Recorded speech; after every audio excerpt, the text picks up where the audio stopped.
Alô, bom dia, estamos de volta nessa sexta-feira, 7 de março de 2085.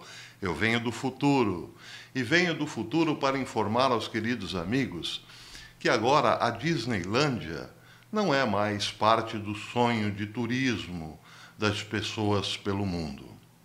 Todo mundo quer mesmo é ir às fazendas do falecido Bill Gates, um pioneiro em salvar o mundo, o pioneiro que salvou o mundo.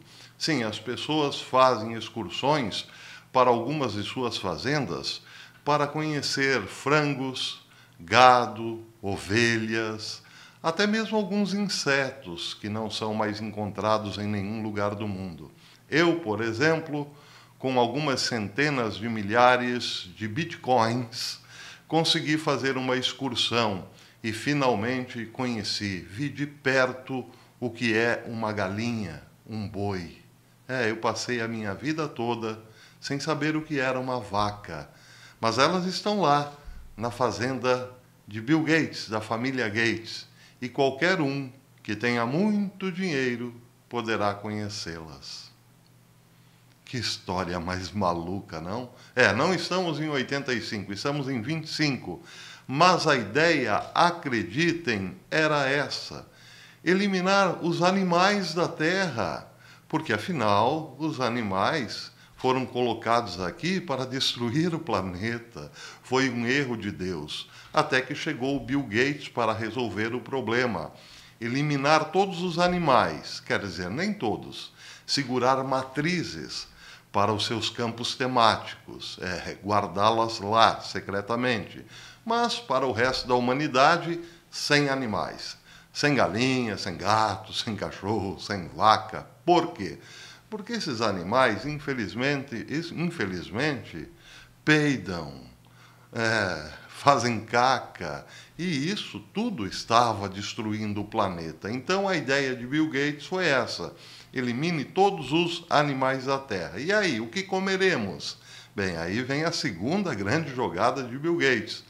Comeremos ovos que eu produzir em laboratório, comeremos carnes que saírem das minhas impressoras nos meus laboratórios e tomaremos leite que eu fabricar, e não mais aquele leite horrível das vacas.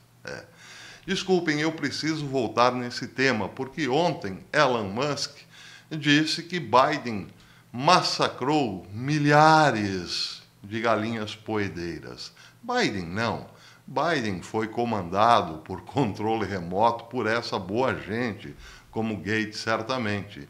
A ideia deles era, sim, eliminar as matrizes, eliminar os animais, e aí oferecer para o mercado produtos que eles próprios fabricam em suas indústrias.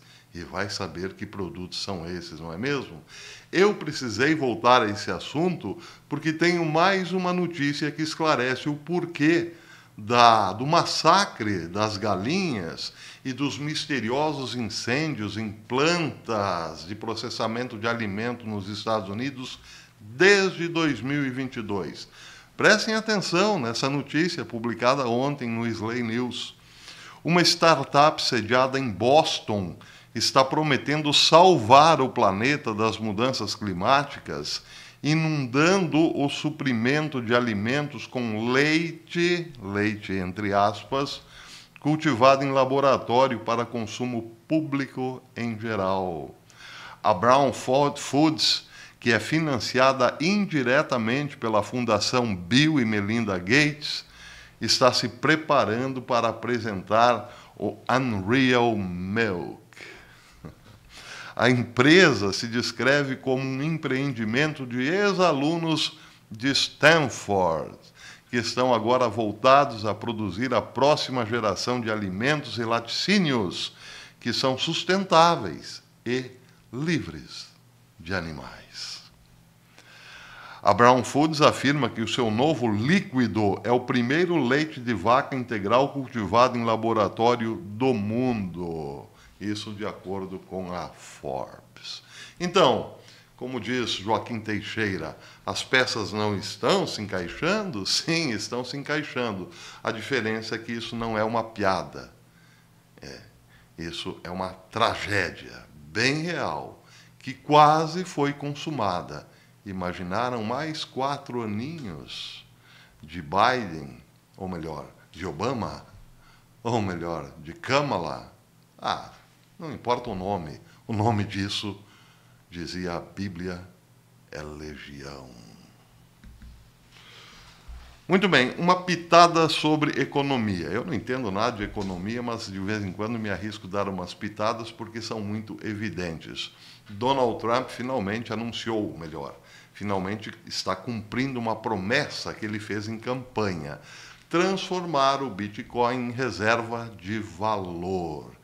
E agora, então, está confirmado. Ele assinou ontem, quinta-feira, uma ordem executiva para criar a primeira reserva estratégica de Bitcoin no país, em uma tentativa de transformar os Estados Unidos na capital mundial das criptomoedas. É um Fort Knox digital, isso em alusão ou em homenagem, não é, à base militar nos Estados Unidos, onde as grandes reservas de ouro estão, bem, pelo menos é o que se supõe, né? As grandes reservas de ouro estão armazenadas ou guardadas. Isso então seria o Fort Knox para as criptomoedas, frequentemente chamadas de ouro digital, explicou o czar da criptomoeda da Casa Branca, David Sachs, na sua conta no X. Ou seja, Washington, disse ele, não venderá nenhum Bitcoin depositado lá. Ele será mantido como uma reserva de valor. Claro, para muitos isso aí é interessante. Não é que os Estados Unidos comprarão Bitcoin. Esses Bitcoins aí que se tornarão reserva de valor são provenientes de ações judiciais, ações em que foram confiscados. E o governo não negociará, não usará esses bitcoins para fazer trade, não é isso. Serão armazenados lá e, para muitos, isso significa uma possibilidade de estabilizar esta moeda, ou este ativo, porque, convenhamos, ele oscila muito. Imaginem um ativo que pode cair até 40% num dia. É muito volátil, claro, e talvez essa proposta de Trump estabilize o Bitcoin. Mas eu tenho aqui outro comentário, esse é importante, de Jonathan Rose, CEO da Block Trust e da Genesis Gold Group. Ele é favorável a ambos investimentos, em ouro, a moeda física, ou melhor, um ativo físico, ouro ou prata, mas também em Bitcoin. Ele considera os dois investimentos importantes. E ele, então, revelou alguns pontos fortes de ambos os ativos num podcast recente. Em relação ao ouro e à prata, ele disse o seguinte: são excelentes como hedges de longo prazo para proteger contra turbulências de mercado, moeda e, claro, geopolítica, a oscilação da geopolítica. Como ambos demonstraram por vários anos, e mais recentemente durante o segundo mandato do presidente Trump, as influências históricas sobre os preços não são tão importantes quanto antes. Hoje, tanto o ouro quanto a prata continuam a aumentar em valor. Então, é uma grande aposta a longo prazo como reserva de valor. Mas, em relação ao Bitcoin e também ao Ethereum, ele diz o seguinte: essas moedas estão estourando de maneiras que já fizeram no passado, porém, no passado, essas moedas estouravam com flutuações muito bruscas de preço. A diferença agora, diz ele, é que as políticas e promessas do presidente Trump adicionaram ou podem adicionar estabilidade sem precedentes às criptomoedas. Os ganhos potenciais aos olhos de muitos economistas superam os riscos potenciais. E é por isso que hoje, mais do que nunca, os americanos estão buscando aumentar sua riqueza ou aposentadoria apoiando-se em criptomoedas, disse ele. Mas essa estabilidade, claro, precisará ser testada no tempo, mas um bom indício de que isso pode acontecer é os Estados Unidos terem uma reserva em criptomoeda, uma reserva de valor. Donald Trump, ele próprio estima que nos Estados Unidos existam 200 mil bitcoins e grande parte disso pode acabar parando no Fort Knox das criptomoedas. Vamos aguardar. Bem, tenho mais uma informação interessante aqui. Ontem, Donald Trump reuniu-se com o Doge, Elon Musk e seus comandados e mais chefes de departamentos ou de birôs, como queiram. E disse o seguinte depois desse encontro: o Doge agora terá que limitar um pouco a sua pressão em relação às demissões de funcionários públicos. Isso porque, claro, a gritaria foi muito forte, então Donald Trump limitou um pouco o poder de Elon Musk. No seguinte sentido: até então, Elon Musk e seus companheiros ditavam as regras de quem deveria ser demitido. Agora, Trump passa essa decisão para os chefes de departamento, que, uma vez recebendo informações precisas do Doge de quais funcionários devem ser mandados embora, os chefes de departamento é que tomarão essa decisão. Eles receberão relatórios com nomes e aí decidirão quem desses nomes será mandado embora ou não. Essa era uma decisão que era tomada por Elon Musk, e Donald Trump, a partir de ontem, então, cortou um pouco esse poder. Ele disse que agora a operação não deve se assemelhar a um machado, como vinha sendo feito pelo Doge, mas a cortes de bisturi. Bem, aí fica a questão, porque o Doge foi, digamos, um tanto quanto impedido, ou melhor, diminuído no seu poder. Talvez porque a pressão seja muito grande, esse é uma das possibilidades. Outra, para, digamos, não criar injustiças, no tipo mandar funcionários importantes embora, ou então acumular inúmeras ações daqui para frente, que pararão certamente em algum momento na Suprema Corte. Enfim, são várias as possibilidades, mas esse é um fato. Donald Trump deu uma cortada de asas em Elon Musk, mas no final das contas, para as câmeras, disse que está tudo bem. Ele falou: acabamos de ter uma reunião com a maioria dos secretários, Elon e outros, e muito positiva. É muito importante que reduzamos os níveis para onde eles deveriam estar, mas também é importante manter as melhores e mais produtivas pessoas, acrescentou ele.